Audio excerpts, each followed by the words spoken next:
இது இந்த அரசியல் இரசியல் எல்லாத்தையும் தாண்டி இருக்கிற ஒரு உறவு.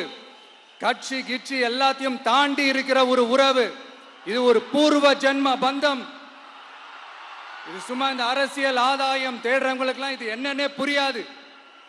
இது மற்றவங்களுக்கு வேணா எலெக்ஷன். ஆனா இந்த விஜய் கூட நிக்கிறவங்களுக்கும் இது ஒரு இமோஷன். நான் சந்தோஷப்பட்டா மக்கள் சந்தோஷப்படுறாங்க, மக்கள் சந்தோஷப்பட்டா நான் சந்தோஷப்படுறேன். எனக்கு ஒண்ணுனா மக்களுக்கும், மக்களுக்கு ஒண்ணுனா எனக்கும். கண்ணு கலங்கும். எவ்வளவு அவதூறுகள். இந்த கரூர் விஷயத்தை பத்தி ஊருக்கே தெரியும். ஆனா போடு, விஜய் மேல பழிய போடு. என்னடா இவ்வளவு பெரிய ஒரு பழிய ஈடுபடல. சரி, அடுத்து வேற என்ன பண்ணலாம்? முடக்கு. ஜனநாயகனா முடக்கு. படத்தை முடக்குனா கொஞ்சம் பையன் கொஞ்சம் டிஸ்டர்ப் ஆயிடுவான். அதனால படத்தை முடக்கு. இது யாரு முடக்குனாங்கன்றது உங்களுக்கே தெரியும். அது நான் சொல்ல வேண்டிய அவசியம் உங்களுக்கு இல்லை. ஆனா இவனாடா இவன் படத்தை முடக்கினாலும் அவன் பாட்டுக்கு அதை கண்டுக்காம அவன் பாட்டுக்கு வேலையை பார்த்துட்டு போயிட்டே இருக்கான். அதுவும் எடுபடலை. சரி, அடுத்து வேற என்ன பண்ணலாம்? போடு, எஸ்ஓபின்னு ஒண்ணு போடு. விஜய்க்கு மட்டும் தனியா ரூல்ஸ், தனியா ரெகுலேஷன்ஸ், தனியா கண்டிஷன்ஸ். அவனுக்கு மட்டும் போடு. மற்ற கட்சிகள்லாம் விடு, விஜய்க்கு மட்டும் தனி கண்டிஷன்ஸ் போடு. அவன் வெளியவே வரக்கூடாது, மக்களை சந்திக்கவே கூடாது. என்னாச்சு? அதுவும் எடுபடல. சரி, அடுத்து வேற என்ன பண்ணலாம்? நம்மளை சுத்தி இருக்கிறவங்கள வச்சு, அதாவது இத்தனை வருஷமா வெயிட் பண்ணி இப்போ எலெக்ஷனுக்கு 30 நாளைக்கு முன்னாடி கரெக்டா அந்த டைம் பார்த்து ஒரு அவதூறு பரப்ப வேண்டியது. அது என்னன்னு உங்களுக்கே தெரியும். அதுவும் மக்கள் கிட்ட எடுபடல. அது மாதிரி எத்தனை சோதனைகள், எத்தனை வேதனைகள் நீங்க கொடுத்தாலும் இந்த திமுக நாளையோ இல்ல இந்த பாஜக நாளையோ இல்ல இந்த மற்றும் பலர் நாளையோ இல்ல எந்த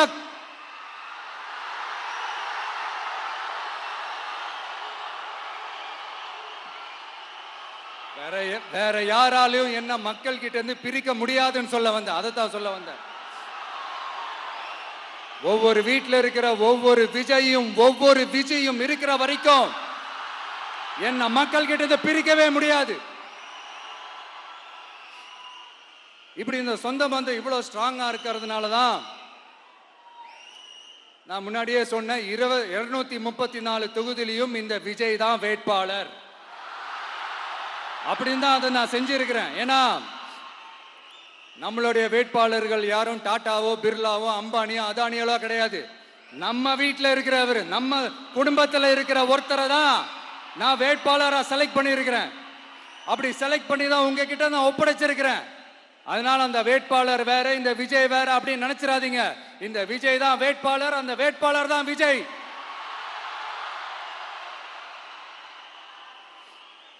இத்தனை வருஷம் யார் யாருக்கோ ஓட்டு போட்டீங்க. ஆனா இந்த வருஷம் உங்க வீட்டில் இருக்கிற ஒருத்தருக்கு, உங்க வீட்டில் இருக்க நம்ம குடும்பத்தில் இருக்கிற ஒருத்தருக்கு நம்ம ஓட்டு போட போறோம். அந்த வேட்பாளர்களுக்கு நீங்க ஓட்டு போடுறது நமக்கு நாமளே ஓட்டு போட்டுக்கிற மாதிரி. அந்த வேட்பாளர் ஜெயிச்சா நாம ஜெயிச்ச மாதிரி. இப்படிப்பட்ட ஒரு எமோஷனலான ஒரு எலெக்ஷனை தமிழ்நாடு இல்ல, இந்தியாவே பார்த்திருக்காது. இது நீங்க எவ்ரி 5 இயர்ஸ் வர ஒரு எலெக்ஷன் மாதிரி இதை நினைச்சிடாதீங்க. இது வேற, இது ஒரு அதிசய எலெக்ஷன். 50 வருஷத்துக்கு ஒரு வாட்டி நடக்கிற ஒரு எலெக்ஷன் மாதிரி. அதனால அந்த சான்ஸை மிஸ் பண்ணிடாதீங்க மக்களே. ஒரு காமராஜர் தானா, ஒரு அண்ணா தானா, ஒரு எம்ஜிஆர் தானா நம்ம தமிழ்நாட்டுக்கு? அவங்கள மாதிரி வேற யாருமே வந்துட மாட்டாங்களா அப்படின்னு நீங்க ஏங்கினது எனக்கு தெரியும். அத மனசுல வச்சுக்கிட்டு தான் நம்ம டிவிக்கே வந்திருக்கிறோம். நம்ம டிவிக்கே யார் யார் மாதிரி எல்லாம் உழைக்கும்னு சொல்லவா? ஐயா முத்துராமலிங்க தேவர் மாதிரி, ஐயா வீரன் சுந்தரலிங்கம் மாதிரி, ஐயா வாவுசி மாதிரி, ஐயா அழகு முத்துக்கோன் மாதிரி, ஐயா கட்டபொம்மன் மாதிரி, ஐயா ஒண்டி வீரன் மாதிரி, ஐயா குரூஸ் பெர்னாண்டஸ் மாதிரி மாதிரி ஒட்டுமொத்த தமிழ்நாட்டு மண்ணுக்கும் உழைச்சிக்கிட்டே இருக்கும். இந்த எலெக்ஷன்ல நம்ம டிவிக்கு ஆட்சி அமைஞ்சா அது என்ன அமைஞ்சா அமைக்கிறோம். எப்படி அமைக்கிறோம்? நம்ம டிவிக்கு ஆட்சி அமைஞ்ச உடனே பெண்கள், இளைஞர்கள் எல்லாருமே நல்லா இருப்போம், நல்லா இருப்போம், நல்லா இருப்போம். விவசாயிகள், மீனவர்கள், உழைக்கிற மக்கள் எல்லாருமே நல்லா இருப்போம், நல்லா இருப்போம், நல்லா இருப்போம். இன்னும் பல வருஷத்துக்கு நம்மளுடைய குடும்பங்கள், நம்மளுடைய சந்ததிகள், நம்மளுடைய தலைமுறைகள் எல்லாருமே நல்லா இருப்போம், நல்லா இருப்போம், நல்லா இருப்போம். அதனாலதான் மீண்டும் மீண்டும் சொல்றேன், வேற யாருக்காவது ஓட்டு போட்டு உங்க ஓட்டை வேஸ்ட் பண்ணிடாதீங்க. அதனாலதான் பார்த்து பார்த்து உங்களுக்கான வாக்குறுதிகளை நாம அதை அறிவிச்சிட்டு இருக்கிறோம். சொல்லாதத, செய்ய முடியாததெல்லாம் சொல்லவே மாட்டோம். அதுல ரொம்ப உறுதியா இருக்கிறோம். சொல்லாததை செய்வோம், அது வேற விஷயம். ஆனா செய்யறத மட்டும்தான் சொல்லுவோம். யங்ஸ்டர்ஸ், விவசாயிகள், மீனவ, இந்த மாதிரி பல திட்டங்கள் இருக்கு, எல்லாத்தையுமே நிறைவேற்றுவோம். இந்த விஜய் அதை சாத்தியமாக்கி காட்டுவான். இதை நான் ஏன் இவ்வளவு ஸ்ட்ராங்கா சொல்றேன் அப்படின்னா, மக்கள் பணத்திலிருந்து ஒரு பைசா கூட தொட வேண்டிய அவசியமே எனக்கு இல்லை. உங்களுக்கு புரியுதுங்களா? உங்களுக்கு மக்களுக்கு தப்பே நடக்காது, தப்பே நடக்க விட மாட்டேன். இப்ப நான் சொன்னல, மக்கள் காசுல இருந்து ஒரு பைசா கூட தொட மாட்டேன்னு. அதை இப்ப ஆண்டுகிட்டு இருக்கிறவங்க, இதுக்கு முன்னாடி ஆண்டவங்க தில்லா சொல்ல முடியுமா? என்னை எதிர்த்துட்டு இருக்கிறவங்களால தில்லா, கட்ஸா, கெத்தா இத சொல்ல முடியுமா? நீங்க ஒழுங்கா ஆட்சி நடத்திருந்தா பெண்கள் பாதுகாப்பு ஏன் இவ்வளவு மோசமா இருக்குது? இளைஞர்களுக்கு ஏன் வேலை வாய்ப்பு இல்லாம போச்சு? போதைப் பொருள் கலாச்சாரம் ஏன் அதிகமா இருக்கு? சட்டம் ஒழுங்கு ஏன் சரியா இல்ல? வன்முறை ஏன் தலைவரிச்சு ஆறுது? இதுக்கு உங்களால பதில் சொல்ல முடியுமா ஸ்டாலின் சார்? பதில் சொல்ல தகுதி இருக்கான்னு தான் கேட்டிருக்கணும். ஆனா கொஞ்சம் நாகரிகம் கருதி அப்படி வேணான்னு பாக்குறேன். 2-2.5 வயசு குழந்தைய துள்ள துடிக்க உங்க திமுக நிர்வாகி ஒருத்தன் கொன்னானே, அதுக்கு என்ன பதில் சொல்ல போறீங்க? விளாத்திக்குளம் பக்கத்துல +2 படிக்கிற ஒரு பொண்ணு டாய்லெட் வசதி சரியா இல்லாம ஒரு அவசரத்துக்கு காட்டு பக்கம் போய் ஒதுங்கினாங்களே, என்னாச்சு? இந்த உலகத்தை விட்டே போயிட்டாங்க. அதுக்கு என்ன பதில் சொல்ல போறீங்க? இந்த பிள்ளைங்களை உங்களால திருப்பி கொடுக்க முடியுமா சார்? 5 வருஷமா போலீஸ் டிபார்ட்மெண்ட் கையில வச்சுக்கிட்டு என்ன சார் பண்ணீங்க? பொம்மைகள் மாதிரி வச்சு விளையாடிட்டு இருந்தீங்களா?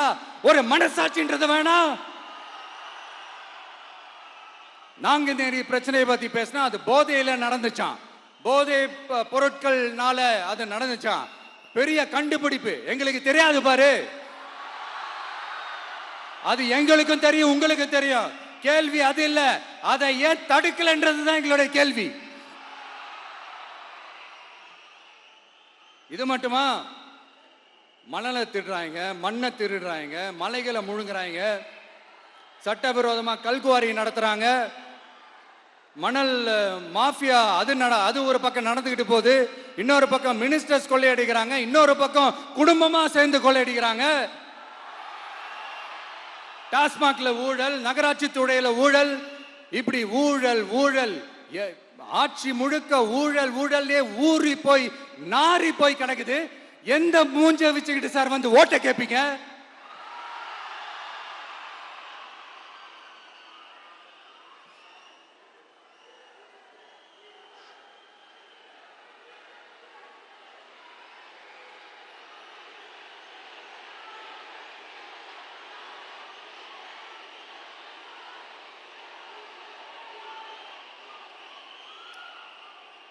இந்த எலெக்ஷன் சும்மா உங்க பணத்தை எல்லாம் வச்சுக்கிட்டு ஒன்னும் கிழிக்க முடியாது.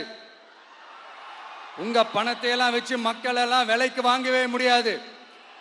இது ஒரு மாற்றத்திற்கான ஒரு எலெக்ஷன். ஒட்டுமொத்த தமிழ்நாட்டு மக்களும் அந்த மாற்றத்தை கொண்டு வர போற அந்த எலெக்ஷன். இது உங்களாலேயோ இல்ல அந்த மற்றும் பலர்னாலேயோ ஒன்னும் தடுக்க முடியாது. அதனால மக்களே, ஏப்ரல் 23ஆம் தேதி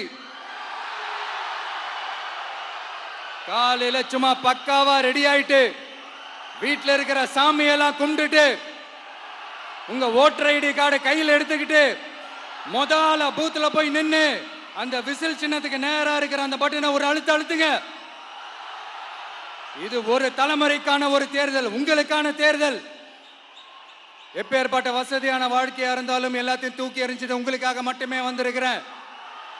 உங்களுக்காக நன்றி கடன் செலுத்துறதுக்காக மட்டுமே வந்திருக்கிறேன்.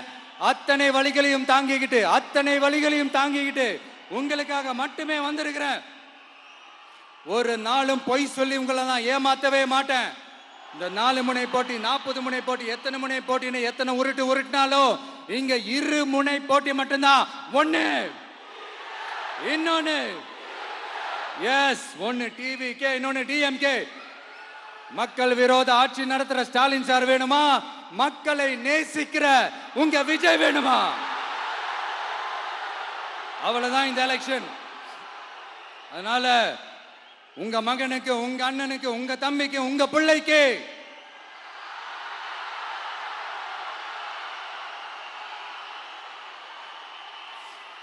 ஒரே ஒரு வாய்ப்பு கொடுங்க.